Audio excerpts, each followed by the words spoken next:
오늘 레위기 말씀을 통해서 또 요한일서 말씀을 통해서 여호와 라파 치유하시는 하나님에 대해서 말씀을 나누었으면 좋겠습니다. 여러분, 오늘 레위기 11장을 지금 나누고 있는데요, 15장까지의 말씀입니다. 꼭 집에 가시면은 레위기 11장부터 15장까지를 함께 읽어보셨으면 좋겠습니다. 사랑하는 성도 여러분, 예배 자리에 잘 나오셨습니다. 여러분, 이 자리는 축복의 자리이고요, 하나님의 은혜가 흘러가는 자리인 줄로 믿습니다. 여러분께서는 시간을 들이셨고 마음을 들이셨고 하나님께서 여러분의 모든 것을 오늘 받아주시고 영광 가운데 함께 하시는 줄로 믿습니다. 여러분, 우리가 사는 이 시대는요, 참으로 외면할 수 없는 많은 부정들, 상처들이 있는 시대를 우리는 살아가고 있습니다. 사람들 사이에서는 갈등과 오해가 만연해 있고요, 개인의 마음속에는 죄의 무거움 그리고 상처가 끊임없이 흘러나오고 있습니다. 이러한 상황 속에서 하나님께서는 우리에게 이렇게 말씀하시는 것 같습니다. 어떻게 말씀하실까요? 그것은 바로 레위기 11장 44절 말씀입니다. 나는 여호와 너희 하나님이다. 내가 거룩하니 너희도 몸을 구별하여 거룩하게 하고 스스로를 더럽히지 말아라. 여러분, 이 말씀의 전제는요, 세상이 죄 가운데 있다는 것을 이야기하고 있습니다. 이 세상이 더러워져 있다는 것을 이야기하고 있습니다. 여러분, 이 말씀은 단순한 규례가 아닙니다. 이 말씀은 우리의 삶 전체를 부르시는 하나님의 콜링이라는 것을 여러분 기억하셨으면 좋겠습니다. 히브리어로 부정하다라는 단어를 타메라는 단어로 사용을 합니다. 거룩하다라는 단어를 타호르다라는 단어로 사용을 합니다. 하나님께서는 우리에게 정결해라, 거룩해라, 이렇게 이야기하고 있는 것입니다. 여러분들에게 더러움과 깨끗함이 있다면 여러분들은 무엇을 선택하시겠습니까? 꼭 굳이 더러운 것을 만져보고 먹어보고 경험해보고 더러움 속에 거하시겠습니까? 아니면 깨끗하고 정결하고 거룩한 삶을 선택하시겠습니까? 레위기 13장 14장 말씀을 보시게 되면요, 나병이라는 단어가 나옵니다. 나병. 그리고 나병을 어떻게 진단하고 어떻게 정결하게 하는지에 대해서 이야기하고 있습니다. 지금 이 시대에서는 사실 나병을 이 시대에서는 잘 컨트롤하고 조절할 수 있습니다. 그러나 당시에 지금으로부터 약 3,000년 전에 그 당시에 인류에게는 나병은 고칠 수 없는 병이었습니다. 그리고 공동체 안에서 상처 입은 이들, 그 나병 환자들을 어떻게 회복하는지를 성경은 이야기하고 있습니다. 나병 환자는 제사장의 진단 안에 격리되어지고 거기에서 치유가 되어진 후에야 다시 공동체로 돌아온다라는 개념이 나타나 있죠. 이 개념을 보게 되면 예수님께서 우리를 위해서 십자가 위에서 이루신 십자가의 구속과 많이 닮아 있습니다. 저는 오늘 이 여러 가지를 복합해서 하나님께서는 우리를 치유하신다, 우리를 정결케 하신다라는 것을 함께 나누어 봤으면 좋겠습니다. 과거에 있었던 이 고대 의식을 통해서 하나님께서 우리 각자의 상처와 고통을 어떻게 보시고 계시는지, 치유하고 계시는지를 생각해 봤으면 좋겠습니다. 또한 레위기 15장에 보면 작은 분비물의 규례에 대해서 나와 있습니다. 이것을 어떻게 우리가 받아들여야 하는지, 그리고 오늘 말씀을 통해서 하나님이 우리를 정결하게 하시고 치유하게 하신다는 것을 믿고 그 하나님을 경험하시는 여러분들 되시기를 예수님의 이름으로 축복드립니다. 아멘. 첫 번째 생각해 볼 수 있는 것은 정결한 삶입니다. 레위기 11장을 보게 되면 이렇게 이야기합니다. 먹을 수 있는 것, 그리고 먹을 수 없는 것, 이것을 구별해라, 이렇게 이야기합니다. 그리고 매일 입으로 취하는 것까지 하나님 앞에 거룩함으로 나아가라, 이렇게 이야기하고 있습니다. 레위기 11장 2절 말씀을 보시게 되면 이렇게 이야기합니다. 이스라엘 자손에게 말하여 이르라, 육지의 모든 짐승 중 너희가 먹을 만한 생물은 이러하다. 무슨 이야기입니까? 하나님께서 말씀하신 먹을거리는 정해져 있다는 것입니다. 이것은 단순한 식품의 규례가 아니라 우리 인간들의 삶 전반에 깔린 죄의 더러움, 잘 구별해라 라는 것입니다. 히브리어로 부정하다라는 말 타메라고 말씀드렸습니다. 이것은 물리적이고 영적인 오염을 모두 포함한 단어입니다. 즉 우리가 죄를 지음으로 말미암아, 즉 우리가 죄를 가지고 태어남으로 말미암아 죄의 결과로 인해서 우리의 심령과 육체가 얼마나 쉽게 더러워질 수 있는지를 이야기하고 있습니다.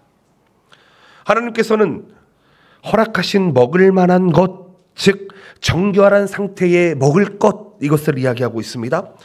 11장 3절 말씀을 보게 되면 모든 짐승 중 굽이 갈라져 쪽발이 되고 새김질하는 것은 너희가 먹되, 이렇게 이야기합니다. 하나님께서 주신 진리와 말씀을 늘 새겨라, 내면화하라, 이런 말씀을 이야기하고 있습니다. 되새김질을 이야기하고 있습니다. 되새김질. 히브리어로 되새김질하다라는 단어는 곡식을 소화시켜 온몸에 생명을 공급한다, 이 뜻을 가지고 있습니다.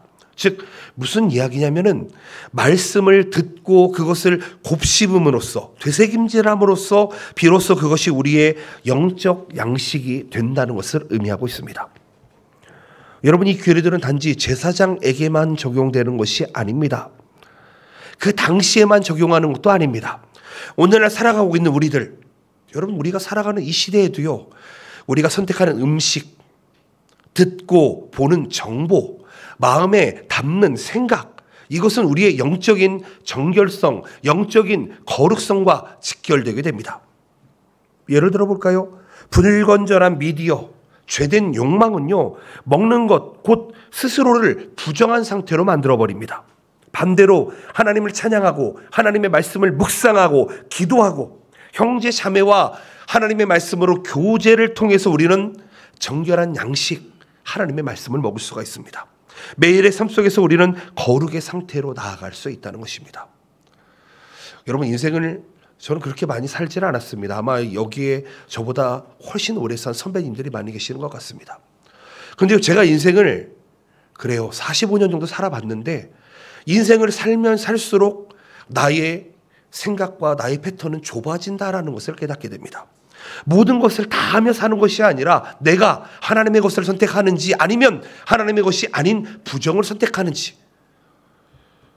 여러분은 지금도 이 세상의 모든 것들을 다 즐길 수 있다고 생각하고 살고 계십니까?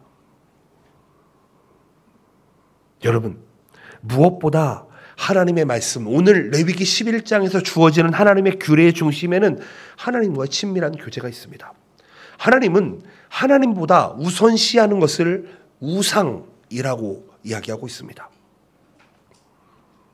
여러분, 우리는 아무 뜻 없이, 아무 생각 없이 하는 일, 먹는 일, 보는 일, 생각하는 일을 하게 되지만 그것이 하나님보다 먼저 된다? 그 상태가 부정의 상태라는 것을 기억했으면 좋겠습니다. 부정한 상태가 되면 하나님과의 교제에서 멀어집니다. 그러나 거룩한 상태, 정결한 상태에 있는 자들은 하나님의 예배의 자리로 나오게 된다는 것입니다. 여러분, 아마 이 자리에 예배하러 오셨으니까 하나님을 향한 열망과 하나님을 향한 열정으로 나오신 줄로 믿습니다. 여러분, 죄를 선택하지 않으시고 부정을 선택하지 않으시고 정결한 삶을 선택하시는 여러분들에게 하나님의 놀라우신 축복과 은혜가 넘치시기를 소망합니다. 여러분, 거룩한 자들에게는요, 하나님의 임재가 있습니다. 하나님 앞에 회개하고 자백하는 자들에게는 하나님의 거룩이 함께합니다. 여러분, 제가 우리 청년들에게도 우리 어린아이들에도 이런 얘기했습니다. 여러분, 자신의 죄를 고백하는 건 큰 용기가 필요합니다. 나는 죄인이라고 얘기하는 것은 큰 용기가 필요합니다. 오늘 하나님께 우리의 잘못과 우리의 죄를 내어놓으시면서 하나님의 거룩을, 하나님의 정결을, 참된 자유와 생명을 누리시는 여러분들 되시기를 예수님의 이름으로 축복드립니다. 여러분, 내가 먹고 마시고 생각하는 모든 것, 그것이 나를 거룩하게 만드는지 부정하게 만드는지 여러분 선택하시고 생각해 보시기를 축복드립니다. 매일의 식탁과 우리의 마음밭을 돌아보시면서 하나님께서 기뻐하시는 정결한 삶이 무엇인지를 생각해 봅시다. 여러분, 눈에 보이는 게 전부가 아닙니다. 우리의 생각과 우리의 가치관 또한 거기에 포함되어 있음을 기억하셨으면 좋겠습니다. 아멘. 두 번째로 생각해 볼 수 있는 것은 공동체로의 초대입니다. 13장에서 14장 말씀에 제가 나병 이야기를 했습니다. 당시에 이스라엘 사람들이 나병에 걸리게 되면 이것은 하나님의 저주를 받았다라고 생각을 하게 됐습니다. 그때 나병에 걸린 사람은 제사장에게 나오게 됩니다.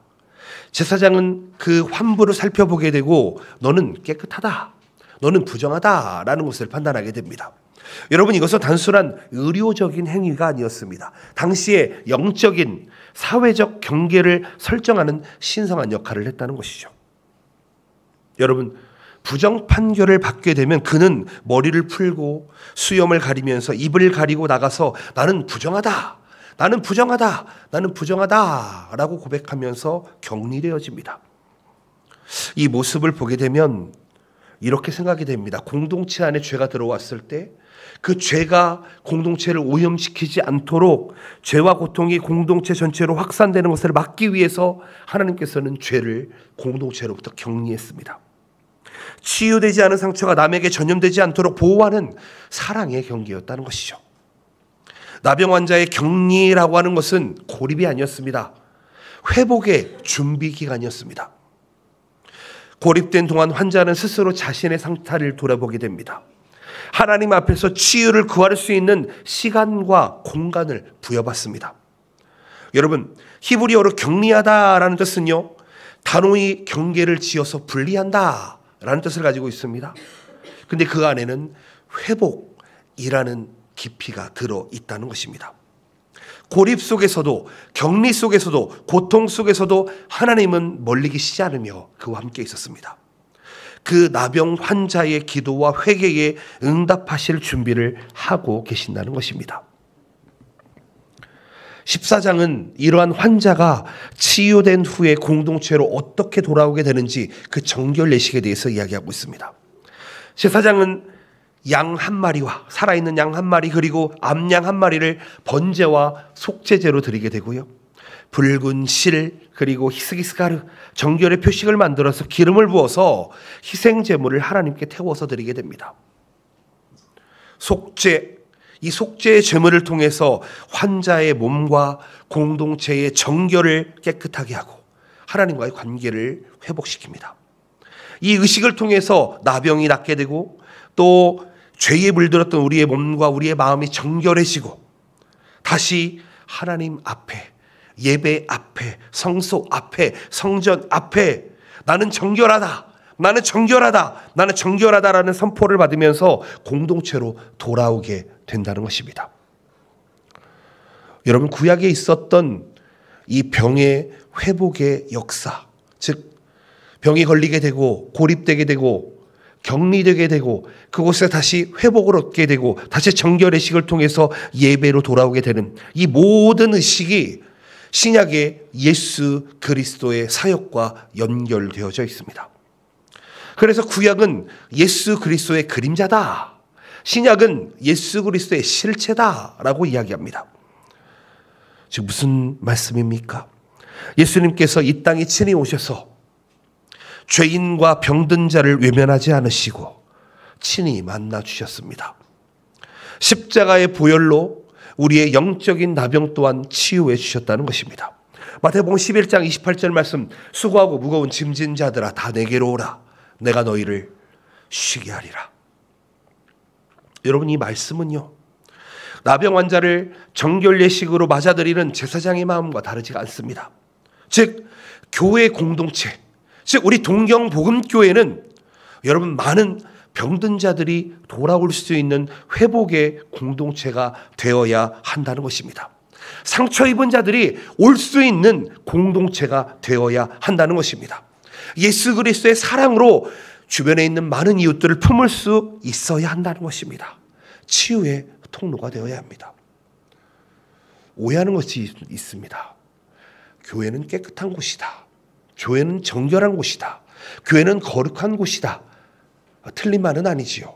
그런데 반은 맞고 반은 틀렸습니다. 교회는요, 병든 자들이 와야만 합니다. 아픈 자들이 와야만 합니다. 치유가 필요한 자들이 와야만 합니다. 세상에서 좌절하고 절망하고 힘들어하고 있는 자들이 와야만 하는 공간입니다. 저는 바라고 나오기는 우리 동경복음교회가 그런 아름다운 회복의 공동체, 치유의 공동체, 주변에 있는 많은 사람들을 초대하는 공동체가 될 수 있기를 축복드립니다. 여러분, 그러기 위해서는요, 우리가 성숙해야 합니다. 여러분, 미성숙한 곳에 가면은요, 상처를 더 받게 됩니다. 더 아파지게 됩니다. 그렇다는 것은 하나님께서 우리에게 주신 숙제가 있다는 것이죠. 여러분, 우리는 우리가 나병에 걸렸던 환자였다는 것을 잊어서는 안 됩니다. 우리가 영적으로 죄로 인해서 죽을 수밖에 없었다는 그런 존재였다는 것을 여러분, 우리는 잊어서는 안 됩니다. 우리가 예수 그리스도의 십자가의 보혈로 말미암아 우리의 죄가 해결되며 영원한 생명을 얻었듯이 영적인 나병으로부터, 그 격리로부터 치유되고 회복된 것처럼 여러분, 우리 주변에 있는 많은 고립되고 격리되고 여러분 아픔으로 또 실망으로 좌절하고 있는 자들에게 여러분, 우리가 회복의 손길을 내밀고 있는지 한번 생각해 봤으면 좋겠습니다. 나병에 걸린 자를 외면하지 않았던 제사장의 마음처럼 병든 자와 아픈 자들을 찾아다녔던 예수 그리스도의 마음을 닮은 여러분들 되시기를 예수님의 이름으로 축복드립니다. 여러분, 초대합시다. 우리 교회 안에 아픈 자들이, 믿지 않는 자들이 들어와 예수 그리스도로 말미암아 참 평안을 얻기를 기대하며 나아가십시다. 아멘. 세 번째로는요, 예수님의 보혈을 힘입어 라는 말씀입니다. 14장의 말씀인데요, 14장에는 정확하게 나병에서 치유된 자가 다시 공동체로 들어오는 과정을 이야기합니다.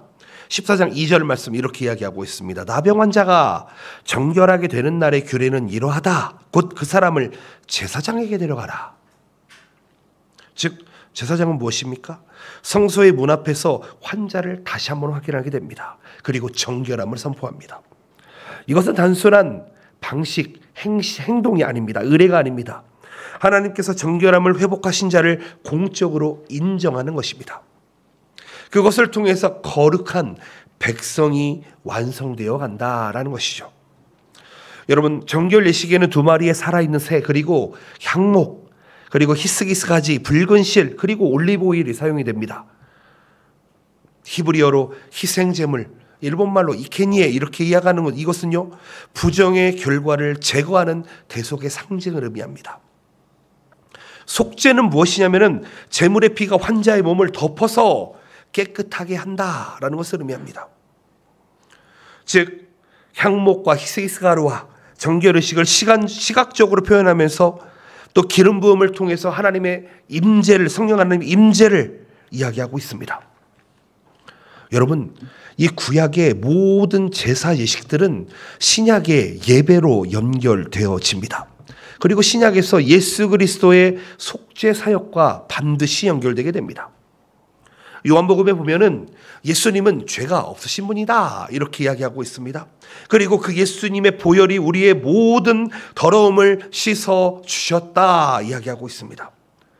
그리고 오늘 본문 말씀에 요한일서 1장 9절 말씀, 만일 우리가 우리의 죄를 자백하면 그분 앞에 나아가서 모든 이가 정결함을 받는다 이렇게 이야기합니다.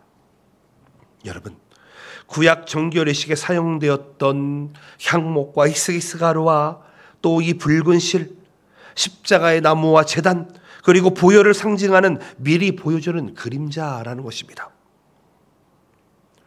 우리 매일의 삶 속에서 우리는 매일매일 정결의식을 반복적으로 경험해야만 합니다. 왜요? 우리는 매일 죄를 짓기 때문입니다.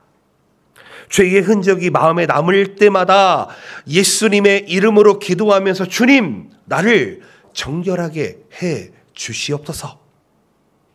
그렇게 우리가 고백한다면 성령님께서 우리의 심령에 기름 부어주시고 다시금 우리는 거룩한 자리로 걸어갈 수 있게 될 것입니다. 여러분, 정결은 일회성이 아닙니다. 날마다 회개와 감사로 주님 앞에 나아갈 때마다 우리는 새로운 정결, 새로운 은혜를 얻게 될 수 있다는 것이죠. 사랑하는 성도 여러분, 사실 여러분, 이 시간에 예배를 선택하고 정결함을 선택한 여러분들에게 하나님의 놀라우신 회복의 마음이 주어지기를 축복드립니다. 혹시 나의 상처와 죄를 깨닫게 된다면 즉시 하나님 앞에 기도해 보십시오. 예수 그리스도의 십자가 앞에 기도해 보십시오. 매일 예수 그리스도의 보혈을 힘입어 정결과 치유를 살아내는 모든 성도님 되시기를 축복드립니다. 여러분, 교회는 그런 곳입니다. 예수님의 보혈에 힘입어 치유를 얻는 곳입니다. 마지막으로 네 번째입니다. 말과 행동입니다. 15장 말씀인데요. 여러분, 레위 15장에 보면 사람의 몸에서 나오는 여러 가지 분출물을 이야기하고 있습니다. 예를 들어 볼까요? 피, 그리고 정액, 분비물, 이런 것들을 이야기하고 있습니다. 레위기 15장 2절 말씀을 보시게 되면 이스라엘 자손에게 말하여 이르라, 누구든지 그의 몸에 유출병이 있으면 그 유출병으로 말미암아 부정한 자다. 여러분, 이것은 단순히 위생적으로 깨끗하다, 깨끗하지 않다를 이야기하는 것이 아닙니다. 우리의 일상 전반이 하나님 앞에 거룩한지 부정한지에 대해서 지금 판단하고 있다는 것이죠. 히브리어로 흘리다라는 이 단어는 분비물, 흘러나오는 것, 이것이 우리를 깨끗하지 못하게 만든다, 부정하게 만든다라는 것을 이야기합니다. 즉, 의식의 규례에 따라서 그날 저녁까지 씻고 기다린 후에 정결을 회복할 수 있다, 이렇게 이야기합니다. 무슨 얘기냐면은 우리의 육체와 영혼을 매일 씻고 기다리고 해야 된다는 것이죠. 즉, 오늘 말씀, 이 네 번째 테마에 들어와 있는 이 말씀을 생각해 보면 우리의 사소한 일상들까지도 우리는 거룩한지 부정한지를 생각해 볼 수 있어야 한다는 것입니다. 고린도전서 10장 31절 말씀에 이렇게 이야기하고 있습니다. 그런즉 너희가 먹든지 마시든지 무엇을 하든지 다 하나님의 영광을 위하여 하라. 아멘. 즉, 우리가 하는 모든 말, 생각, 감정 표현에까지 예수 그리스도의 거룩이 스며들어야 한다는 것입니다. 부정의 상태에 머무르게 되면 하나님과의 관계가 깨어져 버립니다. 우리가 순간순간 죄의 말과 감정을 방치해버리면 우리의 생명이 쇠해진다는 것입니다. 반대로 우리가 매일 깨어서 하나님 앞에 기도하고 스스로를 돌보게 된다면 우리는 정결의 자리에서 하나님을 기쁘시게 하는 놀라운 하나님의 백성이 된다는 것이지요. 제가 말씀드립니다. 이거는 정확한 답이 될 것 같습니다. 믿음이 있는지 없는지는 우리의 말과 행동으로 반드시 분별되게 됩니다. 우리의 신앙을 가늠하는 척도가 무엇일까요? 자가 무엇일까요? 그것은 바로 말과 행동입니다. 무심코 뱉는 불평과 비난, 여러분, 우리는 그냥 하는지 모르겠지만 이것이 우리의 영혼과 우리의 삶을 더럽히는 분비물같이 되어버립니다. 그런데 우리가 입으로 감사하고 칭찬하고 찬양한다면 그것이 우리를 깨끗하게 씻는 씻음이 된다는 것이죠. 잠언 4장 23절 말씀 이렇게 이야기합니다. 모든 지킬 만한 것 중에 너의 마음을 지켜라. 생명의 근원이 이에서 남이니라. 아멘. 무슨 말씀입니까? 우리의 입에서 나오는 것이 마음에서 흘러나오는 것이다. 즉, 마음을 지키는 것이 우리의 정결의 출발점이다. 마음을 지켜라. 입술을 지켜라. 여러분, 또한 우리가 요즘 많이 사용하고 있는 인터넷, SNS, 여러분, 여기에서의 언어 사용 또한 우리의 거룩의 연습장이 될 수 있습니다. 무분별한 댓글, 때로는 비난, 건설적인 격려의 말을 하지 않고 남에게 상처 주는 말을 한 것, 그 모든 것들이 우리의 거룩과 관련이 있다는 것입니다. 여러분, 한번 우리의 말과 행동을 하나님께 맡겨봅시다. 우리의 가정과 교회와 일터에서 하나님, 내 입술이 부정한 말이 아니라 거룩한 말을 할 수 있도록 도와주시옵소서. 칭찬할 수 있도록 도와주시옵소서. 감사할 수 있도록 도와주시옵소서. 우리를 거룩의 길로 인도하여 주시옵소서. 여러분이 작은 실천, 이것이 우리의 삶을 끌어간다는 것을 믿으시기를 바랍니다. 그러게요. 저도 가끔 주여 어떻게 하면 좋지요? 안 될 것 같은데, 안 될 것 같은데. 여러분, 근데요, 제가 한 2주 전부터 우리 교회에서 사역이 많이 있었습니다. 영어 캠프가 있었고요, 중고등부 캠프가 있었고, 또 공사가 있었고, 또 청년부 캠프가 있었습니다. 그런데요, 참 신기한 게 뭔지 아십니까? 제가 계획은 했지만 안 될 것 같았습니다. 이걸 어떻게 하지? 그런데요, 많은 아이들과 많은 학생들과 많은 청년들이 와서 의뢰받는 것을 보면서 이것은 하나님이 하시는구나 라는 것을 깨달았습니다. 여러분, 우리의 입술을 거룩으로 하나님께 드려봅시다. 식탁에서 하나님 앞에 감사기도 해봅시다. 우리 자녀들을 축복하면서 감사의 기도를 드려봅시다. 출근 전에, 학교 가기 전에 하나님 앞에 오늘 하루 하나님 앞에 거룩하게 살겠습니다. 기도 드려봅시다. 또한 우리 동료들과 우리 친구들과 우리 이웃들을 위해서 내가 그들에게 작은 도움과 배려가 될 수 있다면 하나님 나를 사용하여 주시옵소서. 또 하루를 마무리하면서 하나님 오늘 하루를 지켜주시니 감사합니다. 깊은 잠 자게 하시고 또 아침에 일어나 새로운 힘으로 하루를 살아가게 도와주시옵소서. 또 회개하며, 여러분, 이런 것들이 아마 우리가 지금 살아가는 이 시대에 현대적으로 적용해 볼 수 있는 정결의식이지 않나 생각을 해봅니다. 저는 가끔 거울 앞에 제 얼굴을 볼 때마다 참 잘생겼다, 그렇게 얘기할 때가 있습니다. 여러분, 오해하지 않으시기 바랍니다. 제가 생각하기에 그렇습니다. 그래, 남자처럼 생겼다, 잘생겼다, 오늘도 하나님 말씀으로 살아보자, 김우현 화이팅, 이렇게 나옵니다. 여러분, 거울 앞에서 이렇게 한번 고백해 보시지 않겠습니까? 하나님, 오늘 제 마음도 제 말도 행동도 하나님 깨끗한 말, 깨끗한 행동, 깨끗한 마음으로 살아보게 하여 주시옵소서. 결단하게 하시옵소서.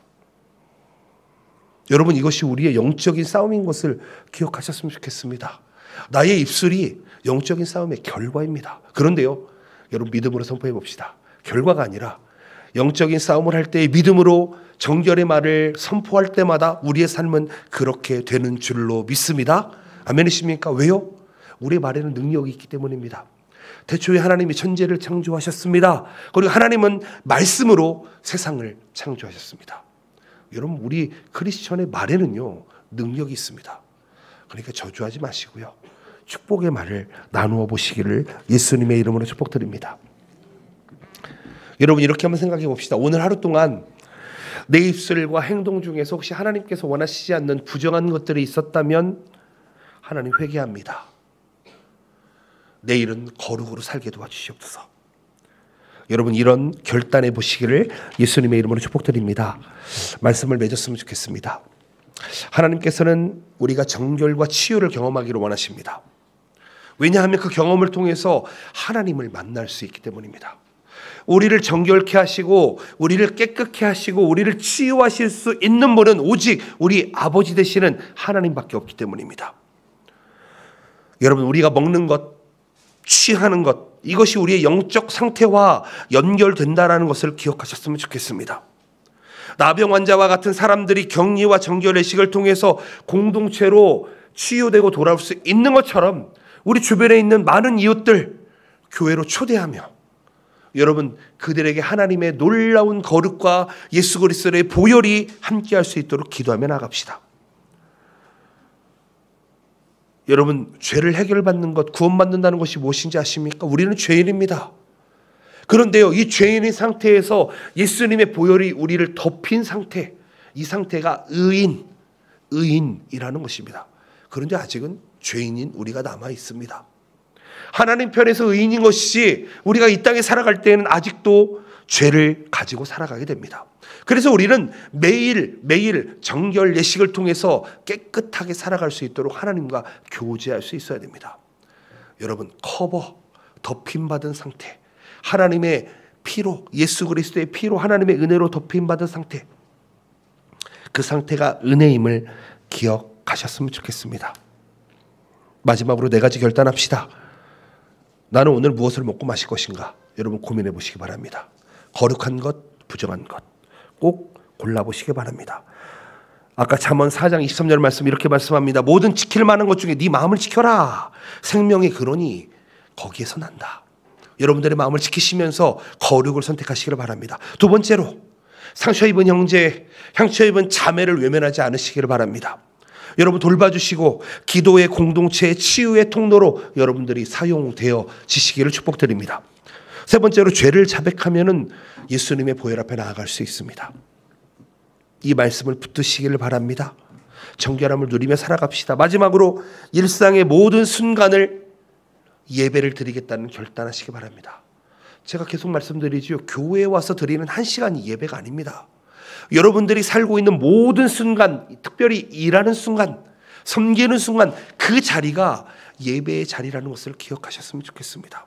주여 내 입술과 내 손과 발을 거룩하게 사용하여 주시옵소서. 나의 삶을 변화시키시고 하나님을 예배하는 이웃들을 사랑으로 인도하는 우리 되게 도와주시옵소서. 정결과 치유의 공동체를 회복하게 도와주시옵소서. 특별히 육신의 아픔을 가진 사람들, 마음의 낭만과 실망을 가지고 절망을 가진 사람들, 여러분 때로는요 자살을 생각할 정도로 심각한 마음밭을 가지고 있는 사람들이 있습니다. 그들에게 예수 그리스도의 평강이 임할 수 있도록 기도해 주시고 반드시 여러분 교회로 그들을 인도하시고 영원한 구원으로 인도하시는 여러분들의 시기를 예수님의 이름으로 축복드립니다. 아멘. 여러분 오늘 말씀을 기억하시면서 기도하며 나아갑시다.